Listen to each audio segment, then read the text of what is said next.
بسم اللہ الرحمن الرحیم ولا تقتلکم خشیۃ املاق نحن نرزقهم وإياكم ان قتلهم كان خطئا كبيرا ولا تقربوا الزنا انه كان فاحشة وساء سبیلا صدق اللہ العظیم۔ آیت نمبر 30 سے لے کر آیت نمبر 32 تک سورہ بنی اسرائیل ہے اور 15واں سپارہ ہم سماعت کریں گے۔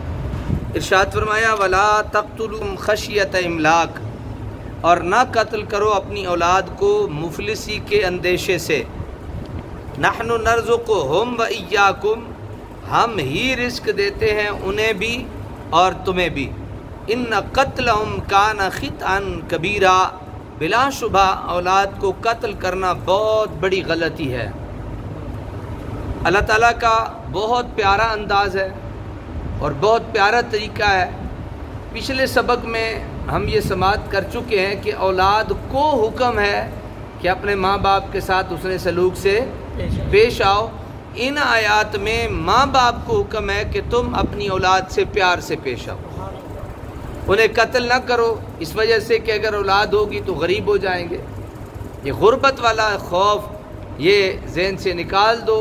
رزق جسے میں نے بھیجا ہے اس کے رزق کا ذمہ دار میں خود ہوں۔ تمہیں بھی رزق دے رہا ہوں، انہیں بھی رزق دے دوں گا، میرا کیا ہے، میں نے رزق دینا ہے۔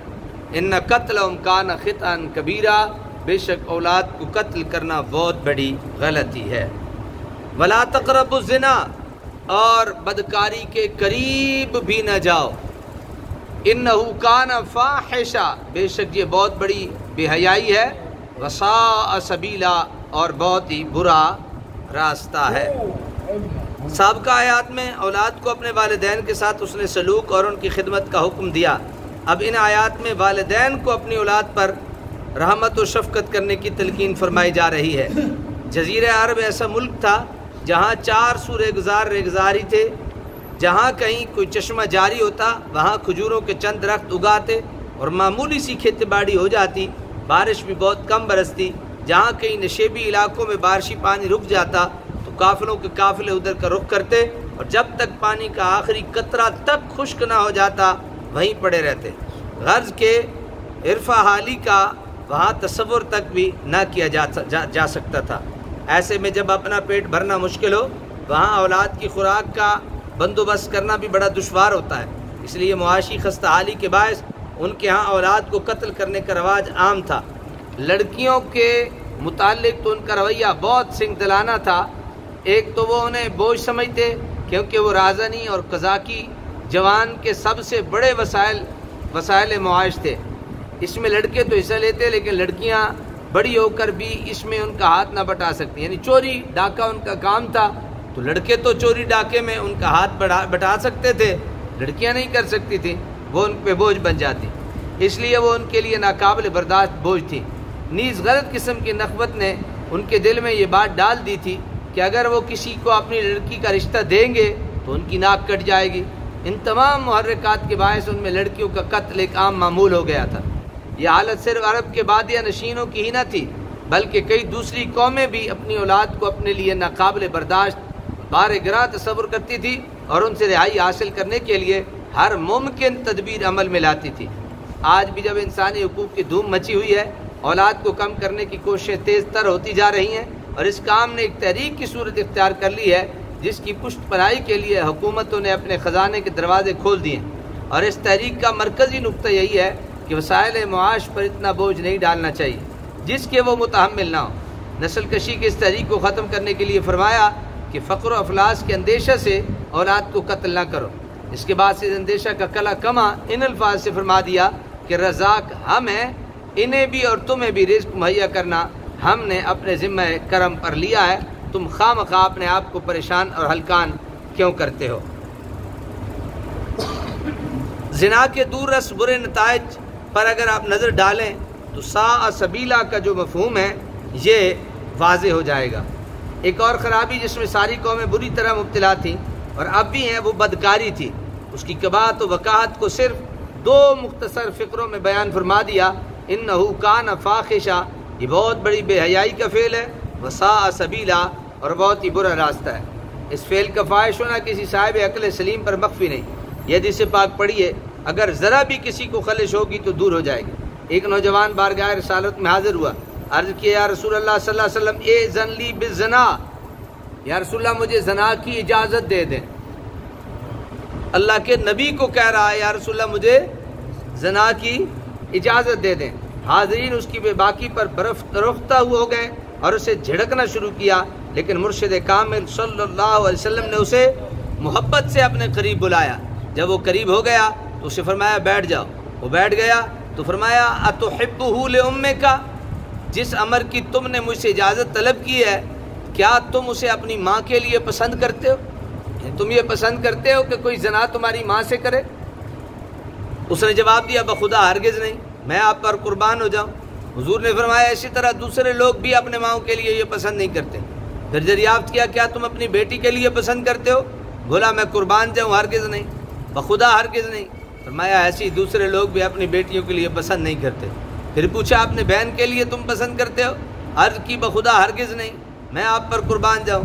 فرمایا اسی طرح دوسرے لوگ بھی اپنے بہنوں کے لیے پسند نہیں کرتے. اسی طرح پھوپھی خالہ کے متعلق اس سے استفسار کیا، اس نے وہی جواب دیا.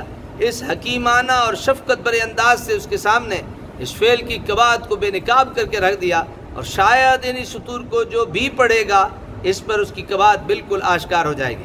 اس کے بعد اپنا دست ہدایت بخش اس کے سر پر رکھا اور دعا فرمائی اللہم اغفر ذنبہ وطہر قلبہ واحسن فرجہ، اے میرے خدا اس کا گناہ بخش دے، اس کا دل پاک کر دے اور اس کو بدکاری سے بچا لے.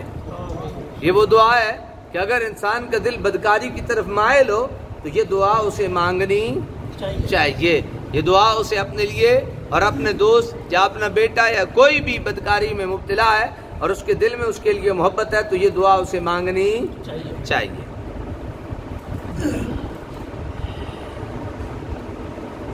اس کے بعد اس شخص نے کبھی اس فعل کے ارتکاب کا تصور تک بھی نہ کیا.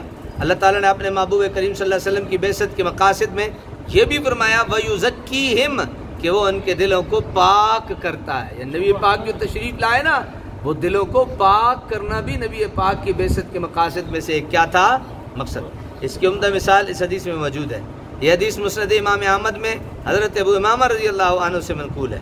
زنا کے دور رس برے نتائج پر اگر نظر ڈالی جائے تو سا سبیلہ کا مفہوم بھی واضح ہو جائے گا. اس سے انصاب میں اختلاط ہوتا ہے، مال کسی کا ہوتا ہے، وارث کوئی بنتا ہے، موذی بیماریاں بڑی کثرت سے پھیلتی ہیں، عورت کی عظمت کا چاند گناہ جاتا ہے، عورت ماں کے تقدس اور بیٹی کی عظمت سے محروم ہو کر ایک بازاری جنس بن جاتی ہے. پھر اس فعل شنیع کے ارتکاب سے اس کی صحت بری طرح متاثر ہوتی ہے اور حرامی اولاد شفقت پدری سے محروم ہو جاتی ہے. یہ اس کے نقصانات ہیں. سارے معاشرے میں کبھی بھی عزت کی نگاہ سے نہیں دیکھی جاتی. اس کی وجہ سے فتنہ و فساد کی چنگاریاں اٹھتی ہیں اور خاندانوں کے خاندان اس میں بھسم ہو کر رہ جاتے ہیں. ان تمام چیزوں کو اگر غور سے دیکھا جائے تو سا سبیلہ کی حقیقت کھل کر سامنے آ جاتی ہے. چند لمحوں کی لذت طلبی کے لیے اتنا گراں قیمت ادا کرنا کون پسند کرتا ہے؟ سا سبیلہ کے متعلق اگر اب بھی کسی کو شک ہو تو وہ امریکی فوجیوں کے ان لاکھوں حرامی بچوں کی حالت زار کو دیکھیں جو کوریا اور ویتنام وغیرہ ممالک کی گلیوں میں دھکے کھا رہے ہیں اور کوئی ان کا پرسان حال نہیں ہے. انہیں قباحتوں اور روح فرسان نتائج کی وجہ سے قرآن نے فرمایا کہ اس فعل شنیع کا ارتکاب تو بجائے خود اس کے قریب تک مت جاؤ. کرنا تو دور کی بات نا، اس کے قریب تک نہ جاؤ. یعنی وہ تمام امور جو اس فعل کے ارتکاب پر اکساتے ہیں اس سے باز رہنے کا تاکیدی حکم فرمایا.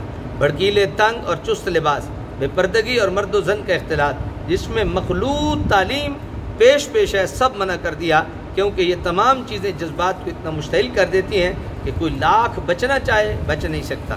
اس لیے فرمایا لا تقربوا الزنا، اس فعل شنیع کے قریب جانے کی بھی کوشش مت کرنا. کیا حکیمانہ انداز ہے اور حکمت کی کتنی مؤثر تصویر کشی ہے. اللہ تعالی ہمیں غور کرنے کی توفیق نصیب فرمائے. اللہ ہمیں عمل کی توفیق نصیب فرمائے.